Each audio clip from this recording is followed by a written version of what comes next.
Pakistan peoples party ने popular सियासत से दूर होकर बहुत नुकसान उठाया। आने वाले दिनों में पीपल्स पार्टी पे टोटल कंट्रोल जो है बिलावल भुट्टो जरदारी का भी होगा, क्योंकि सारा कंट्रोल तो जरदारी साहब के पास है। ये 15 साल से आपकी सिंध में हुकूमत है। सिंध में आपने कौन सा दूध और शहद की नहरें बहा दी हैं? इकॉनमी वो नहीं होती कि जो आप सीमेंट से सड़कें बना दें और बड़े बड़े प्लाजे बना दें और कुछ शहरों को आप बेहतर कर लें। पीपल्स पार्टी तो बदनाम है लोगों को जॉब देने में, फिर सरकारी मुलाजमीन की तनख्वाहें बढ़ाने में, मजदूरों की तनख्वाहें बढ़ाने में। 2021 में कोविड के बावजूद आपकी रेमिटेंसेस रिकॉर्ड के ऊपर थी, आपकी टैक्स कलेक्शन रिकॉर्ड हो रही थी। कोई मुल्क जो इतना तरक्की कर रहा होता है, एक साल में वो डिफॉल्ट के एज पे चला जाता है। फवाद चौधरी को और इमरान खान को और प्रेसिडेंट साहब को तो कटहरे में खड़ा नहीं कर सके जो उन्होंने गैर कानूनी तौर पे असेंबली तोड़ दी थी। अस्सलाम वालेकुम, मैं हूँ सज्जाद अनवर। आज हम एक नए प्रोग्राम के साथ आपकी खिदमत में हाजिर हुए हैं। है खबर गर्म। मेरे साथ नसीम सदीकी साहब हैं स्काइप पर, और ये नया दौर मीडिया नेटवर्क का एक नया प्रोग्राम है। इसको आप सुने, अपने दोस्तों के साथ भी शेयर करें। तो नसीम सदीकी साहब, वेलकम टू द शो।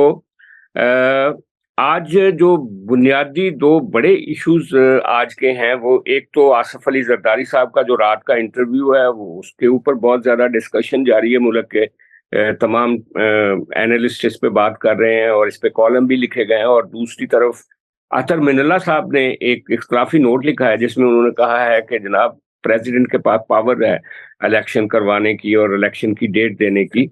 ये दोनों अहम बातें हैं। हम शुरू करते हैं आसिफ अली जरदारी साहब के इंटरव्यू पे।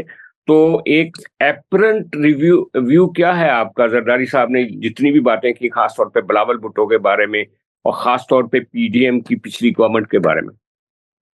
अस्सलाम वालेकुम सजाद साहब, बहुत शुक्रिया। बड़े इंटरेस्टिंग आपने दोनों टॉपिक रखे हैं, क्योंकि इस वक्त जो टॉक ऑफ द टाउन है वो जरदारी साहब का इंटरव्यू है। उन्होंने सदर मुमलिकत और इलेक्शन कमीशन को उन्होंने मुर्दे इल्जाम ठहराए। उसमें बहुत सारी बातें होने को है, लेकिन मैं चाहूंगा क्योंकि आप एक्सपर्ट है पीपल्स पार्टी के भी और जरदारी साहब के साथ भी बड़े आपके करीबी ताल्लुकात भी रहे हैं, आप बड़ी गहरी नजर रखते हैं पीपल्स पार्टी के मामलात पे। तो मेरे ख्याल से अगर आप पहले जो है वो शॉट आप मार लें तो उसके बाद मेरे ख्याल से मैं आगे उसमें कुछ ऐड कर दूंगा। देखिए सदीकी साहब, जो जरदारी साहब और बिलावल भुट्टो के इख्तलाफात की खबरें पिछले अरसे में आती रही हैं, पिछले 2-3 महीनों में, वो उन सब के ऊपर जरदारी साहब के कल के इंटरव्यू ने मुहर सब्त कर दिया है। और ये मतलब अब जरदारी साहब के अल्फाज से हमें ये जाहिर होने लगा है कि वो जो लड़ाई थी जिसको लोग गुड कॉप बैड कॉप कहते थे, नूरा कुश्ती कहते थे, वो लड़ाई असल में एक हकीकी लड़ाई है जो पीपल्स पार्टी के अंदर काफी अरसे से चल रही थी और जो अब उभर के सामने आई है इन इलेक्शंस में। 2024 के लिए जो इलेक्शन होने जा रहा है, उसकी जब केयर टेकर सेटअप बना तो उसके बाद ये जो पीपल्स पार्टी के अंदर की एक फॉल्ट लाइन थी वो उभर के ज्यादा सामने आ गई थी। और उसमें बिलावल भुट्टो का और जरदारी साहब का एक नहीं मल्टीपल टाइम पे आर्गुमेंट हुआ, बड़ा सख्त आर्गुमेंट हुआ। और उस दौरान भी, जैसा कि आज की खबरें हैं कि बिलावल साहब दुबई गए हैं, उस दौरान भी बिलावल साहब दुबई चले गए थे और जरदारी साहब भी दुबई में थे। और फिर उन सारे वज़रा को, जो सिंध के वज़रा थे, उनको बुला के बिलावल साहब ने उनकी अच्छी खासी खिंचाई की थी, जिनकी वजह से पीपल्स पार्टी का सिंध में कुछ बैड नेम बन रहा था। और फिर उसी मीटिंग के दौरान बिलावल साहब ने अपने वालिद साहब से कहा था कि अब आप मेरे पर खोल दें, मेरे बाजू खोल दें, अब मुझे सियासत करने दें। पाकिस्तान पीपल्स पार्टी ने पॉपुलर सियासत से दूर होकर बहुत नुकसान उठाया और हमारे मुखालफ अब हमारे घर में आके हमें अटैक कर रहे हैं और हमारे खिलाफ अलायंसेस बन रहे हैं सिंध में। हमसे केयर टेकर सेटअप में हमारे मुखालफ लोगों को इंडक्ट किया जा रहा है, हमारे लोगों की गिरफ्तारियों की खबरें आ रही हैं और इसमें हम वो जो स्टेटस को वाली सियासत और ड्राइंग रूम वाली सियासत, उससे हमें बाहर निकलना है। तो वो जो इख्तलाफात थे ना, वो कल के इंटरव्यू में हमें उनकी झलक मिली है। आपको याद होगा बिलावल साहब ने जो हैदराबाद में, सखर में, थरपारकर में बड़े बड़े जलसे किए थे सिंध में, और जब उन्होंने फेयर प्ले की बात करनी शुरू की और मुस्लिम लीग नून पे अटैक शुरू किया तो लोगों ने एतराज किया कि आप तो अभी पीडीएम की गवर्नमेंट में थे। तो वो एतराज भी कई लोगों का ठीक था, लेकिन बेसिकली वो जो कर रहे थे अटैक बिलावल भुट्टो, वो सियासत के ऊपर कर रहे थे। जो जरदारी साहब ने सियासत की है ड्राइंग रूम पॉलिटिक्स की है, जिसके नतीजे में पीपल्स पार्टी को पब्लिक और अवाम से दूर किया गया।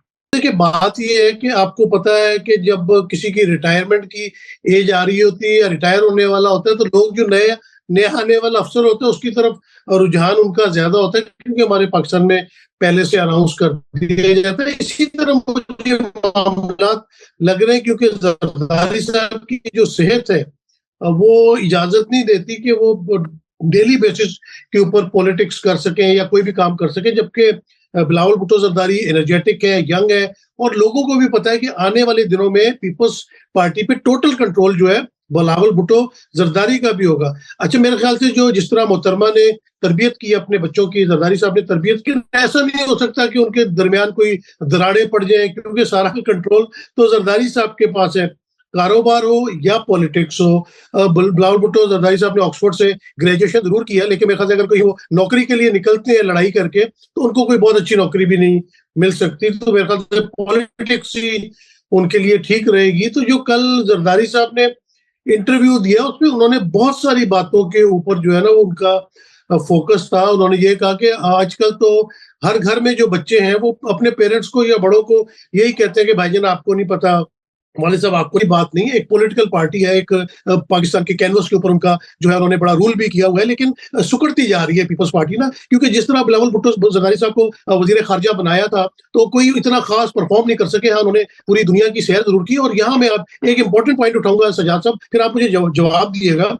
कल जरदारी साहब मईशत के बारे में बड़ा कोई अपने आप को मईशत दान साबित करने की कोशिश कर रहे थे, बता रहे थे कि पाकिस्तान के मसाइल किस तरह हल हो सकते हैं। मैं ये उस वक्त बड़े अचंभे में आ गया कि 15 साल से आपकी सिंध में हुकूमत है, सिंध में आपने कौन सा दूध और शहद की नहरें बहा दी हैं, वहां आपने कौन सी परफॉर्मेंस दे दी है, चंद एक चीजों के अलावा कि कुछ एक दो हॉस्पिटल्स हैं जो बिल्कुल वहां पे नामवर हैं, जिनका अच्छा काम है, लेकिन बाकी आप अंदरूने सिंध में चले जाए।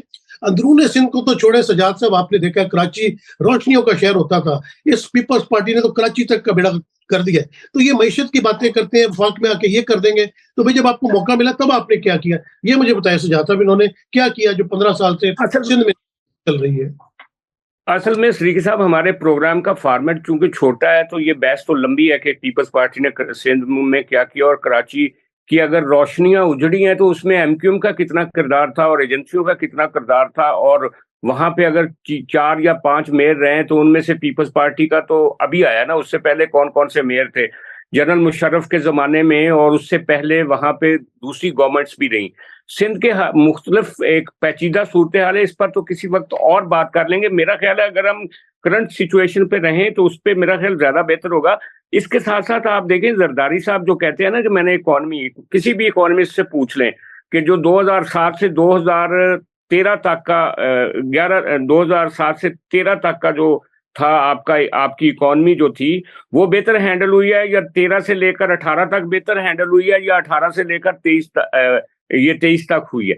और उसके अलावा इकोनॉमी वो नहीं होती कि जो आप सीमेंट से सड़कें बना दें और बड़े बड़े प्लाजे बना दें और कुछ शहरों को आप बेहतर कर लें।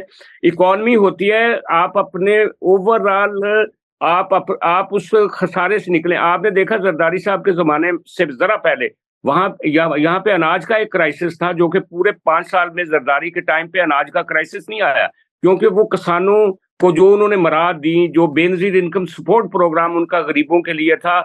उससे पहले मोहतरमा ने भी लोगों को जॉब्स दी थी। पीपल्स पार्टी तो बदनाम है लोगों को जॉब्स देने में, फिर सरकारी मुलाजमीन की तनख्वाहें बढ़ाने में, मजदूरों की तनख्वाहें बढ़ाने में। तो उनके पैरामीटर्स इकोनॉमी के और हैं, लेकिन हम पंजाबियों के पैरामीटर्स और हैं। हम समझते हैं कि प्लाजे बन जाएंगे, सड़कें बन जाएंगी और उसके साथ कुछ मिल फैक्ट्रियां लग जाएंगी तो शायद मुल्क बेहतर हो जाएगा, जबकि आपकी ओवरऑल ह्यूमन रिसोर्स डेवलपमेंट जो है वो हमारा सवाल नहीं है। इसी तरह सिंध का अगर देखें तो जी सजाद साहब, आपने बड़ी अच्छी बात की। देखिए, बात अगर कंपैरिजन करें कि डेफिनेटली हम साफी हैं, तजिया निगार हैं, हमने सबको बैलेंस रखना होता है। जरदारी साहब के दौरे हुकूमत में आप देखें कि जो बिजली का हाल था कि 1 घंटे बिजली आती थी, 1 घंटा बिजली जाती थी, तमाम फैक्ट्रीज जो है उस वक्त बंद हो गई और उस वक्त बहुत बड़े पैमाने पे फैक्ट्रीज जो है वो बांग्लादेश शिफ्ट हो गई थी। दूसरी बात ये है कि ये जो नौकरियां देते हैं ना, ये बहुत अच्छी बात है। मैं चाहता हूँ कि पाकिस्तान में लोगों को रोजगार मिले, लेकिन ये जो नेपोटिज्म होता है ना, आपने स्टील मिल के अंदर भर्ती कर दी अपने कारकुनों की, पीआईए में भर्ती कर दी, रेलवे में भर्ती कर दी, सारे इदारों का तो आपने बेड़ागर कर दिया। फिर आप अगर इकोनॉमी की बात करते हैं, तो बिल्कुल अगर हम बहुत ज्यादा पीछे ना जाए और पिछले 15-20 साल की बात करते हैं, तो 2018 से लेके अगर 2021 तक की हम बात करें, जिसमें कोविड भी आया था, और दुनिया कहती है, और ये फैक्ट्स एंड फिगर्स हैं, मेरे कहने की बात नहीं है, कि 2021 में कोविड के बावजूद आपकी रेमिटेंसेस रिकॉर्ड के ऊपर थी, आपकी टैक्स कलेक्शन रिकॉर्ड हो रही थी, आपके टेक्सटाइल इंडस्ट्री में इतना बूम था कि फैसलाबाद में जॉबें थी लेकिन लोग नहीं मिल रहे थे। तो इकोनॉमी तो पीटीआई और इमरान खान के दौर में भी बिल्कुल ठीक थी। इकोनॉमी तो नवाज शरीफ के दौर में। और मजेदार बात ये है कि जब एक साल के अंदर आप चले गए थे कि डिफॉल्ट के एज पे चले गए थे, वो क्या सिर्फ एक साल में कोई मुल्क जो इतना तरक्की कर रहा होता है, एक साल में वो डिफॉल्ट के एज पे चला जाता है? और भाई कर्जों की मईशत है आपकी, जितने कर्जे पीटीआई की गवर्नमेंट ने लिए थे उसके बाद उतने कर्जे नहीं मिले। आईएमएफ ने अपना दरवाजा बंद कर दिया था, तो कर्जे ना मिलते, अभी भी आपको अगर ये किस्तें ना मिलती तो आप तो डिफॉल्ट कर चुके होते। इकोनॉमी सिर्फ कर्जे लेकर बिजली पैदा करके फैक्ट्रियां चलाना नहीं होता। इकोनॉमी का मतलब होता है कि आपने एक डेप्थ पैदा करनी है मईशत की अपने मुल्क में। आप ज़र मुबादला के ज़खायर की बात कर लें, आप जो ट्रेड डेफिसिट था या जो हमारा डेफिसिट था इंटरनेशनल, वो जो होता है, उसमें देख लें जरदारी साहब के जमाने में और नवाज शरीफ के जमाने में कितना फर्क था, और वो फर्क इमरान खान के जमाने में कितना बढ़ गया था। सिद्दीकी साहब, चूंकि टाइम कम है हमारे प्रोग्राम का, तो हम आगे बढ़ते हैं। ये जो अतर मिनल्ला साहब का इख्तलाफी नोट है, इस पर आपकी क्या राय? जी बिल्कुल, मैं वो जो लास्ट हमारा टॉपिक था ना, मैं उस पर क्लोजिंग रिमार्क्स क्विकली दे देता हूँ और इस पर आपके सवाल के ऊपर आता हूँ। मैं समझता हूँ कि पाकिस्तान के अंदर सियासी इस्तेहकाम होना चाहिए, सियासी पार्टियों को मुसलसल काम करने देना चाहिए, ताकि ये बीच में जो बैकलॉग आ जाता है ये ना आए। आपने बड़ा इंपॉर्टेंट सवाल किया है। अतर मिनल्ला साहब जो है वो बहुत जबरदस्त किस्म के जस्टिस हैं, उनके बहुत अच्छे फैसले हैं इस्लामाबाद हाई कोर्ट में भी। लेकिन ये जो फैसला आया, ठीक है, मुझे बड़ा अच्छा लगा कि पहले तो ये बात हो रही थी, ये देखें ना सज्जाद साहब, आपने इस बात का जवाब देना है कि जब सदर साहब देने लगे थे इलेक्शन की डेट, या बात हो रही थी इलेक्शन की डेट दे दे, तो राना सनाउल्लाह आके कह रहा है कि इसकी क्या औकात है, मौलाना फजल रहमान आके कह रहा है इसकी क्या औकात है, सदर मुमलिकत को मान ही नहीं रहा, और पता नहीं उनके ऊपर कहीं शायद कहीं और से भी प्रेशर होगा, उन्होंने एक मुबम सी बात करके सुप्रीम कोर्ट के ऊपर डाल दी। मैं तो कहता हूँ कि अगर वाकई ये जो लोग, बात यह है कि जब बड़े लोगों की इन्वॉल्वमेंट आती है ना, तो वहां माफी दे दी जाती है या दरगुजर कर दिया जाता है, गरीब को जेल भेज दिया जाता है। अगर आइन शिकनी हुई है तो सदर मुमलिकत समेत इलेक्शन कमिश्नर जो इन्वॉल्व है, इनको जो है वो बिल्कुल पाबंदे सलासल हो या सजा मिले। अच्छा, दूसरी बड़ी अहम बात है, अगर यहाँ पे जस्टिस साहब बड़े काबिल एहतराम है मेरे लिए, वो जरा जिक्र कर देते कि जब सुप्रीम कोर्ट ने एक ऑर्डर जारी किया था कि पंजाब और खैबर पख्तूनख्वा में 14 मई को इलेक्शन करवाए जाए, वो जब इलेक्शन नहीं होते तो उस वक्त तो ये अपना निगरान गवर्नमेंट तो नहीं थी ना, जो उस वक्त वजीर आजम थे, वजीर खजाना थे, जो लोग हैं, फिर उनके खिलाफ भी एक्शन होना चाहिए। ये नहीं होना चाहिए कि आपने कोई लोगों को टारगेट कर लिया, उनके खिलाफ आप फैसले दे रहे हैं, उनको आप जो है जेल भेजना चाहते हैं, और बाकियों का आपने बिल्कुल खुला छोड़ दिया। इस मुल्क में अगर मसाइल आए हैं, 9 मई हुआ, सदीकी साहब, मसला यही है ना सदीकी साहब, कि जब भी वायलेशन होती है आइन की, तो कभी किसी को नहीं पकड़ा जाता। जनरल मुशर्रफ को हम नहीं पकड़ सके, वो तो दूर की बात है। हम इमरान खान को और जो डिप्टी स्पीकर था, वो जो कोयटा वाले साहब, उनको और फवाद चौधरी को और इमरान खान को और प्रेसिडेंट साहब को तो कटहरे में खड़ा नहीं कर सके, जो उन्होंने गैर कानूनी तौर पे असेंबली तोड़ दी थी। और सदर साहब ने वो असेंबली तोड़ने के बाद नए इलेक्शंस का कह दिया था कि 90 दिन में इंतजामात किया जाए इलेक्शन का, जिसको सुप्रीम कोर्ट ने उड़ा के रख दिया था। तो बेसिकली ये दोनों तरफ ही है मामला। ये पावर पॉलिटिक्स में जब आप आइन शिकनी पकड़ने जाएंगे तो पता नहीं कौन कौन से घर में जाना पड़े और जहां ताला लगा होगा और आप एंटर ही नहीं हो सकते। इस मुल्क की बदकिस्मती ये है। सज्जाद साहब, मेरे ख्याल से डिवीजन बहुत ज्यादा बढ़ गई है पार्टी, मतलब अब आपने देखा कि साफियों में भी है कि ये नून लीग का साफी है, ये पीटीआई का है, इसी तरह बाकी डिपार्टमेंट्स में भी है। जब पार्लियामेंट की बालादस्ती की बात आती है, जिस तरह अभी मौजूदा जो है सुप्रीम कोर्ट उसने कबूल की है, तो इस तरह तो जब सेनेट वाला मामला था, तो आपने कहा कि सेनेट की जो कार्रवाई हुई है, हम उसमें मुदाखलत नहीं कर सकते। और आपने डिप्टी स्पीकर जिसका आपने जिक्र किया है, कासिम सूरी साहब, आप उनकी रूलिंग के ऊपर आप एक्शन ले लेते हैं, जबकि आप तो पार्लियामेंट की कार्रवाई के अंदर जो है वो एक्शन नहीं ले सकते। उन्होंने एक चीज को नल एंड वाइड कर दिया था, जो कि बाद में साबित भी हुआ कि ये सारी साजिश के तहत अदम एतमाद आई थी। और अगर वजीर आजम असेंबली डिसॉल्व करता है, तो सदर ने तो उसके ऊपर एक्शन सदीकी साहब कोई स्पीकर या चेयरमैन सेनेट ये ऐलान कर सकता है कि जो फलां आदमी उसको हम अपना मुल्क का बादशाह मुकर्रर करते हैं और आइन के बाहर जाके कोई रूलिंग दे सकता है? क्या आप समझते हैं कि अगर वो इस तरह की रूलिंग देगा तो सुप्रीम कोर्ट उस पर खामोश रहेगा?